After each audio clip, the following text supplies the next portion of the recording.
Welcome to Conversations on the Coast, the Bay Area's premier author interview program. We are going to talk today about a story that has not been told until now, and I think should have been told a long time ago. The title of the book today is The Girls of Atomic City, the Untold Story of the women who helped win World War II.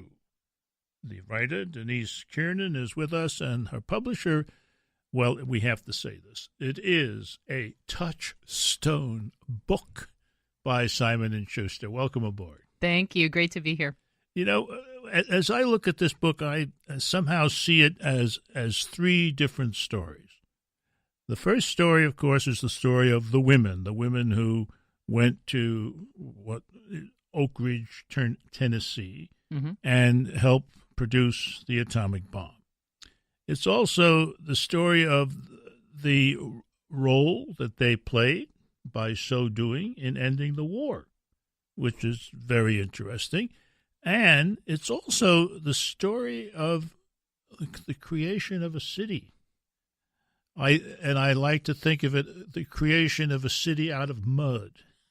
They would agree with you very strongly, everybody who lived there during World War II. Oak Ridge was not a neat place to put a city, was it? Well, you bring up an interesting point, which is that Oak Ridge was purpose-built. There were many things during World War II that were repurposed to serve the war. Factories making pots and pans, and then suddenly they're making shell casings, things of that nature. Yeah. Oak Ridge, the town, based on about 56 to 58,000 acres.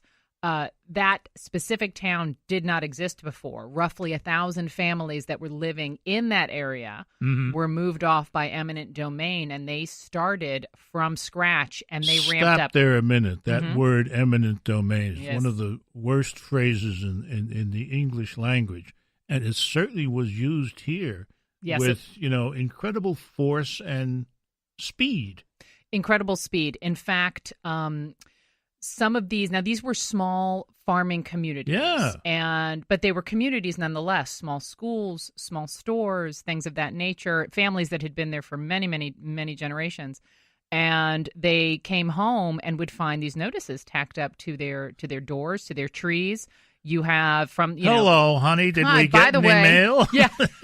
What was new today while I was gone? Well, one interesting story that is actually in the endnotes, not in the text of the book itself. This was a time when towns had phone banks. There would be one phone bank in a town, and some kids were cutting school, and the operator yelled to them, "Go get the principal." And the principal runs down to the phone bank and comes back, calls the entire school into the auditorium, and says, "You need to go home and tell your parents that we have a few weeks to move. The government needs the land." Oh, my God. Yeah, and some people were given, the lucky ones had, 6 weeks. Some people were given as little as 2. It happened extremely quickly, and some of these families, this was the third time it had happened to them. The first time was the Smoky Mountain National Park. The second time was the Norris Dam, and then again. So for some people, it was particularly painful. Welcome to America, land of the free and home of the brave. Yes, we're asking other people to do scrap metal drives. We would like you to abandon your home. Get out of here. Yeah. Now, these people are moving out, and they were paid. And at the same time, there are other people moving in. The women, the girls of Atomic City, people like Celia Zapka-Klemsky. Yes. And Celia Zappa was her maiden name, and then she improved it to Klemke. Klemsky, a little easier to pronounce. Yeah, she was a typist, if I remember correctly, from the Shenandoah coal mining country of Pennsylvania, and anxious to get away from the coal dust. And off she went, taking a train to nowhere because a person going to this place was not told where they were going. Not specifically, no. In Celia's case, it was couched as a promotion for her. They were moving their offices, and her boss said, "We'd love for you to come with us." And when she asked where they were going, He said, well, I can't really get into too much detail about that. So he told her it was in the South, that her train travel would be taken care of, and that someone on that train would tell her when to get off. And then when she got off the train, someone else would tell her where to go next.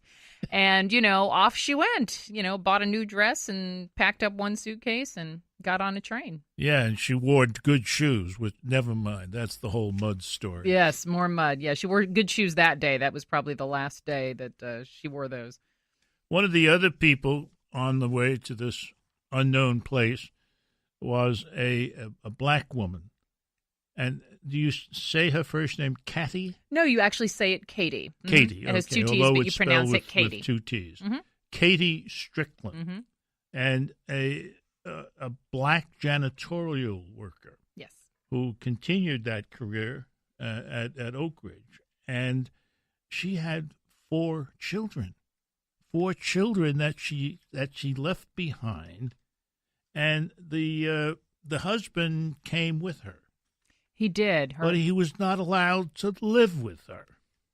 That is correct. Oak Ridge was completely segregated. Living quarters were segregated. Black workers were only allowed to be in janitorial, construction, or work as domestics.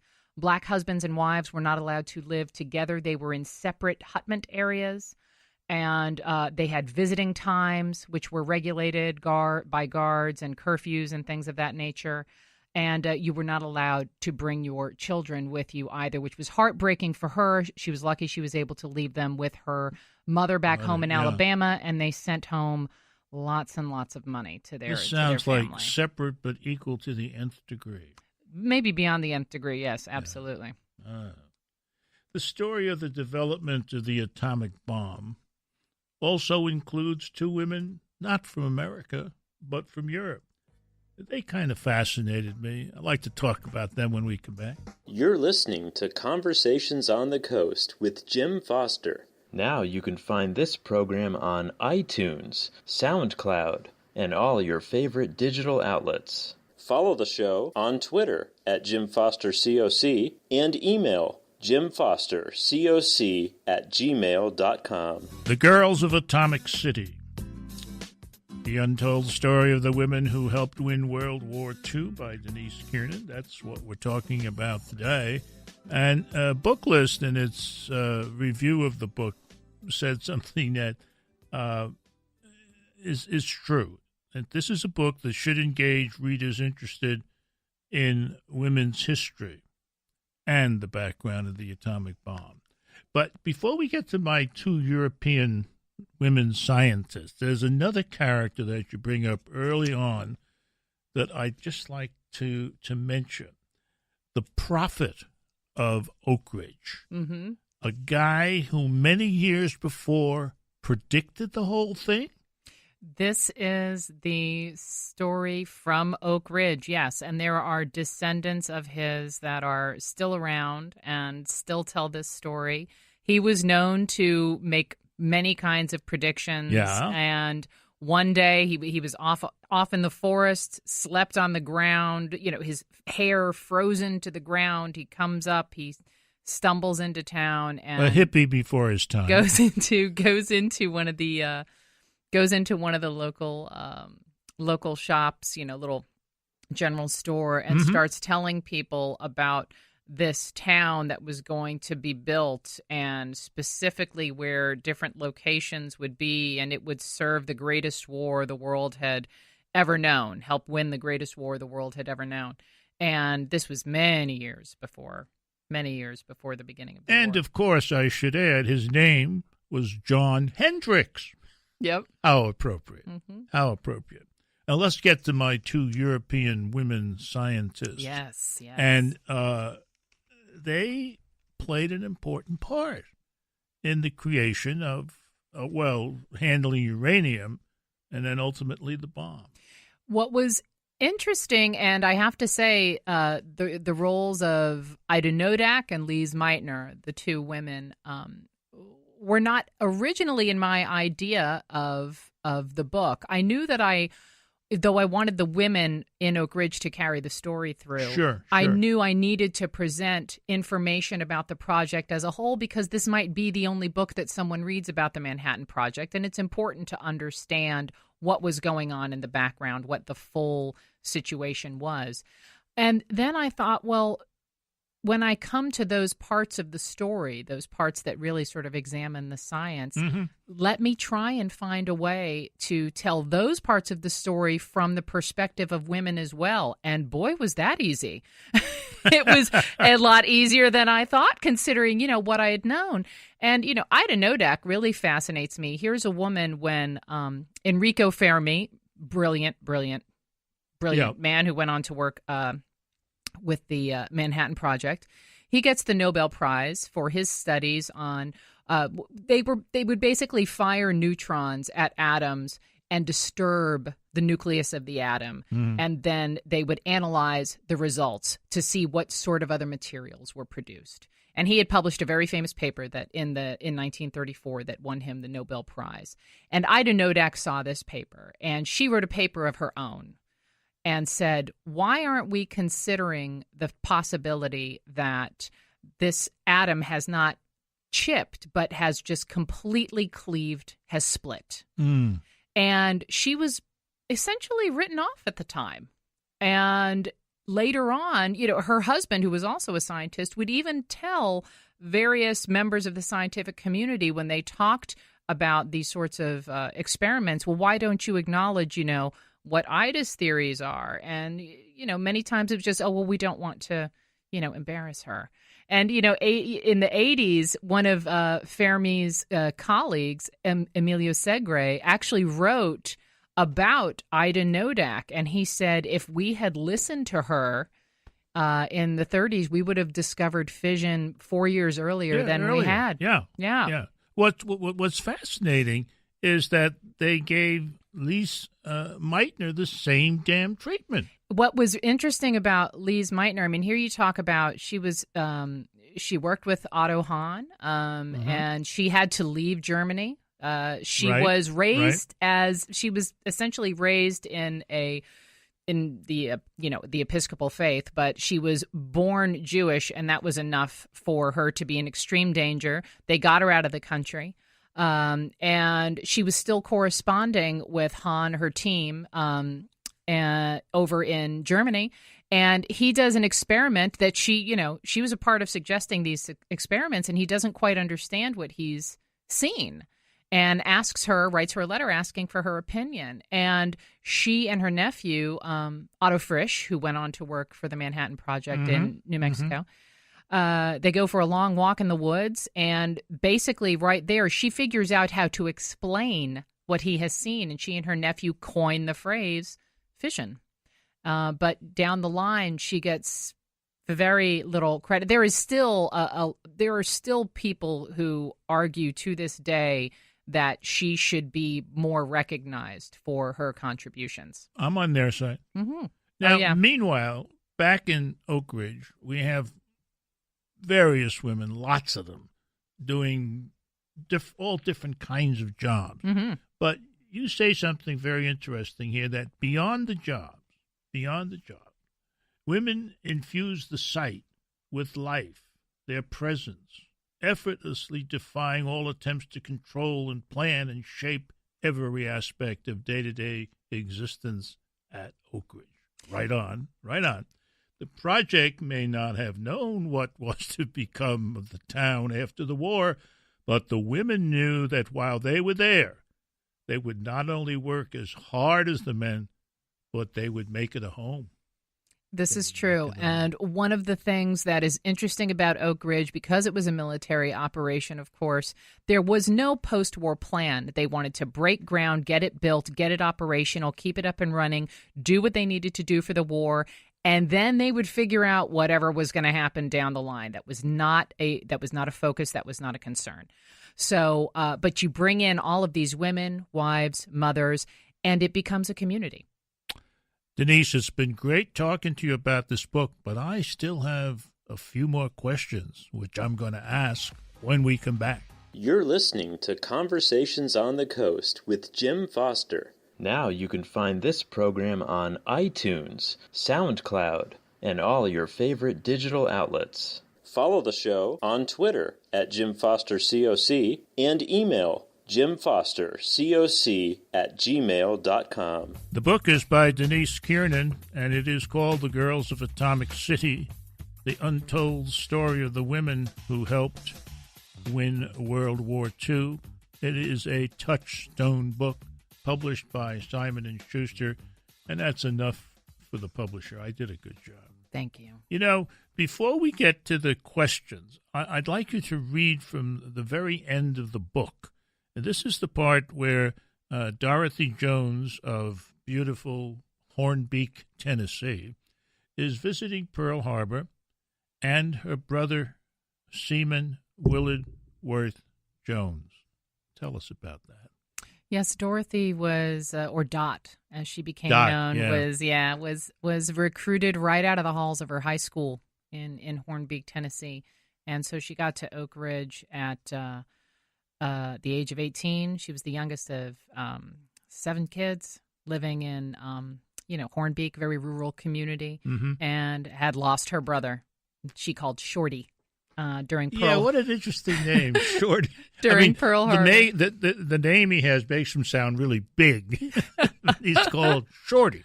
And she was the baby of the family, and they were very, very, very close. He used to write her all the time, and she took the loss. It was very hard for her, and so working for the war effort was extremely important to her after she lost her brother. So I'll read from the end of the book. The ride on the Navy shuttle was a brief one. The memorial itself was long, rectangular, white, and concave in the middle, as if pulled downward by what rested beneath. The ship's rusted gun turret protruded up through the surface of the water. After docking, Dot disembarked along with the rest of the passengers, making her way toward the narrow structure in the water. What had started with Pearl Harbor resulted in the development of a technology that ended a war and recast the political and emotional landscape of the world. Dot had moved from rural post-Depression Tennessee to a secret government city to the biggest wartime development in modern history, and now here to where it had all begun. The waters of the Pacific acted as a blanket of stillness covering the remnants of the violence that once was, seeds of history now buried in the sea floor. They were over the middle of the ship now, its mammoth form lurking upside down beneath them. Dot looked out over the harbor. The barnacled and algae-ensconced outline of the remains of the ship was visible through the greenish-blue water. He was in there somewhere, her brother, Seaman Willard Worth Jones, Shorty. She began to cry. After a few moments, she turned to see an older Japanese woman standing next to her. "Did you lose someone here?" the woman asked Dot in a heavy accent, her own eyes brimming with tears. "Yes, I did," Dot answered. "My brother." The woman nodded. "I am so sorry for you," she said. She moved toward Dot, and Dot held out her arms. The two women embraced. Dot knew this stranger somehow understood. She did not know why, she did not know how, and she did not care to ask. The woman did not linger, simply said goodbye and walked away. Dot took the lei she had carried with her and tossed the ring of flowers out into the open water, knowing it was not only the first, but likely the last time she would ever place flowers on her brother's grave. You know, neither Dot's story nor the book could end any better, in my opinion. Thank you. It's a beautiful story, and that two human beings can create a summation of a story so large is very, very beautiful. Thank you. Very, very beautiful. Thank you. I want to get back to my questions now. Tough reporter that I am. Yes. I want to get back to Lise, a very important figure in the history of understanding fission, and she's been ignored in life and death.